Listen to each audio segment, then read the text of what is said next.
हर budget का एक परिवेश होता है, हर बजट का एक माहौल होता है और वही परिवेश बजट कैसे बनना चाहिए, उसकी क्या प्राथमिकताएं होनी चाहिए, उसको निर्धारित करता है। इस बजट के पहले देश में व्यापक रूप से छाई हुई बेरोजगारी, महंगाई, आर्थिक असमानता, ग्रामीण अर्थव्यवस्था जो पूरी तरह से ठप हो चुकी है, वेतन जो निरंतर कम हो रहे हैं, रूरल डिमांड जो डिप हो गई है, वो थी और यही सरकार की प्राथमिकताएं होनी चाहिए थी।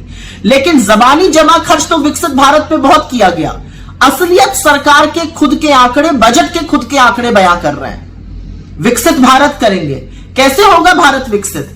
कृषि पर, शिक्षा पर, स्वास्थ्य पर, सामाजिक कल्याण पर जो इस साल का बजट था उससे भी कम खर्च करने का काम इस सरकार ने किया है। शिक्षा पर, स्वास्थ्य पर, सामाजिक कल्याण पर, कृषि पर कम खर्च करके उस पर कटौती करके उस पर कैंची चला के आप विकसित भारत बनाएंगे।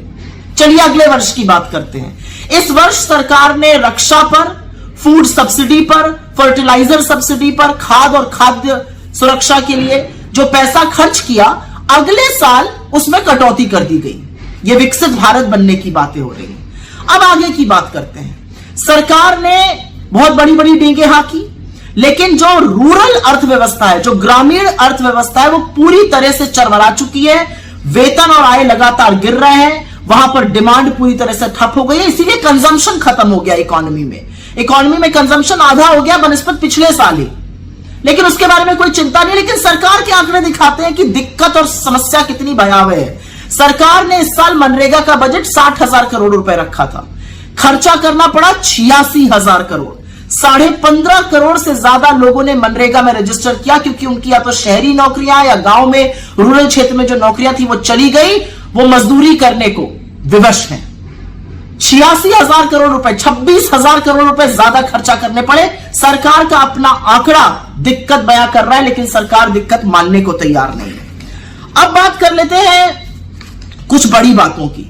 वित्त मंत्री निर्मला सीतारमण या तो किसी और प्लैनेट पे रहती हैं या उनका आंकड़े का सोर्स ही कुछ और है। उन्होंने बिना पलक झपकाए कह दिया कि औसतन आय जो है वो 50% बढ़ गई है।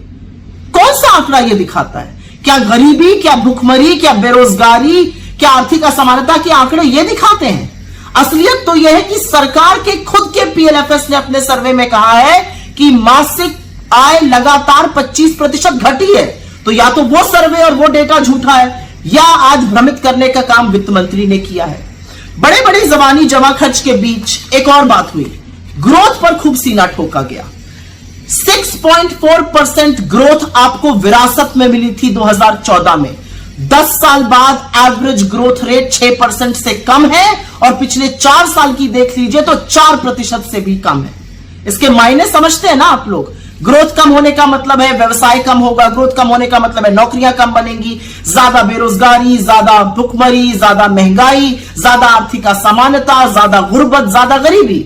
लेकिन सरकार को इससे क्या फर्क पड़ता है? वो जो बोल देंगे चरण चुंबक मंडली उसको चला देगी।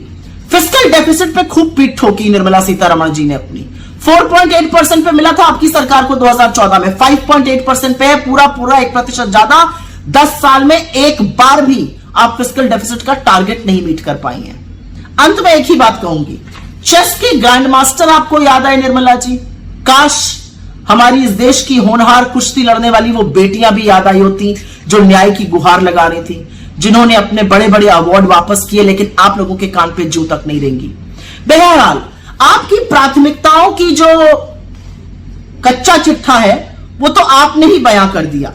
ये कुछ आंकड़े आपके सामने रख रही हूं जिसको वर्ड काउंट कहते हैं। निर्मला जी ने 42 बार प्रधानमंत्री का नाम लिया, 42 बार टैक्स का नाम लिया, लक्षद्वीप का भी नाम ले लिया, वंदे भारत का भी नाम ले लिया। एक बार भी जॉब्स और एम्प्लॉयमेंट शब्द का प्रयोग नहीं किया गया। क्यों? क्या ये प्राथमिकताएं नहीं है?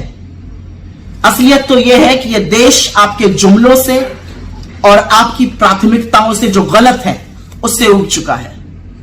बस अब थोड़े ही दिनों की बात है, छुटकारा मिलने वाला है आपसे।